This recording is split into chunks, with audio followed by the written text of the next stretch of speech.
السلام عليكم، معكم عبد الرحمن. رجعنا لكم بحلقة أخبار أسطورية شفنا فيها منتخبات بتفوز ومنتخبات بتخسر، شفنا فيها أندية بتفوز وأندية بتخسر، منها اللي تأهل ومنها اللي غادر البطولة. هسه جاهزين نبلش بملخصنا الأسطوري؟ يلا نبلش حلقتنا اليوم مع منتخبنا الأردني المتأهل الدور القادم من بطولة كأس آسيا بعد أداء قوي قدام المنتخب الكوري، واللي سجل في هاي المباراة الأهداف. الهدف الأول سجله بارك يونغ في مرماه، والهدف الثاني سجله المبدع ناجم النادي الأهلي القطري يزن النعيمات. وأما عن الخسارة فهي خسارة تكتيكية بحتة من المدرب المغربي حسين عموتة لضمان التأهل وإراحة اللاعبين وتجهيزهم للمباراة القادمة للمنتخب العراقي الشقيق. أما عن منتخبنا الثاني، ولما أحكي منتخبنا الثاني أقصد منتخب فلسطين قيادة الكابتن مصعب بطاط، واللي تأهل كمان للدور القادم بعد تألق كبير من الفريق بالتعادل مع المنتخب الإماراتي واكتساح منتخب هونغ كونغ بنتيجة 4 أهداف. راح يقابل في الدور القادم المنتخب القطري المستضيف البطولة. أما عن المنتخب العراقي الجبار اللي ما حدا قدر يفوز عليه من أول بطولة، واللي كان له انتصارات جبارة أمام إندونيسيا 3-1 وقدام اليابان 2-1 وقدام فيتنام 3-2 عشان يضرب موعد ناري مثل ما قلت لكم على المنتخب الأردني. هسه بدي توقعات من الجمهور العراقي والجمهور الأردني مين راح يفوز؟ اكتبوا لي بالتعليقات، أسود الرافدين ولا النشامة. أما عن الأخضر السعودي المتألق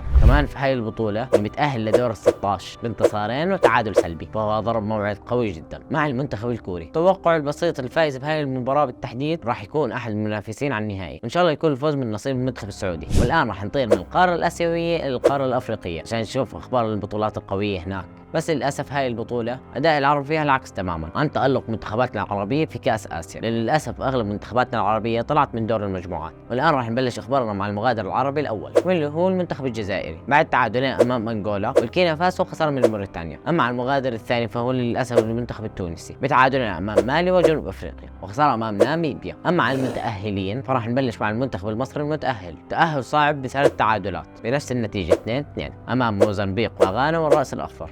أما عن التأهل الثاني فكان الأسود الأطلس المنتخب المغربي بانتصارين بنتيجة 3-0 أمام تنزانيا و1-0 أمام زامبيا والتعادل أمام كونغو الديمقراطية. أما الآن راح نروح إلى القارة الأوروبية لنادينا الملكي ريال مدريد الخاسر أمام أتلتيكو، بسبب إنه النادي هذا الموسم مركز على بطولتين مهمات هم دوري الأبطال والدوري الإسباني، والدليل على كلامي إنه ما فرط بالفوز أمام الميريا في الدوري الإسباني، وكان نهايتها انتصار خرافي للنادي الملكي بنتيجة 3-2. بس بالنسبة للنادي الوضيع برشلونة عن جد محيرني ومضحكني بنفس الوقت، لأنه هذا النادي مستحيل يفوز مباراتين ورا بعض أمام أندية معروفة، لكن فاز قدام نادي اسمه نونيوز تيز وقدام نادي اسمه ريال بيتيس بنتيجة 4-2. بعدين راح خسر أمام أتلتيكو بنفس النتيجة ولسه الحبل على الجرار. والله خلينا المدرب الشاب اللي نضحكنا في كل حلقة وفي كل أسبوع. هيك بنكون خلصنا حلقتنا لهذا الأسبوع. لا تنسوا اللايك والاشتراك في القناة ودعاء لإخواننا في كل مكان. كان معكم عبد الرحمن، ونرجعكم في الأسبوع القادم. سلام.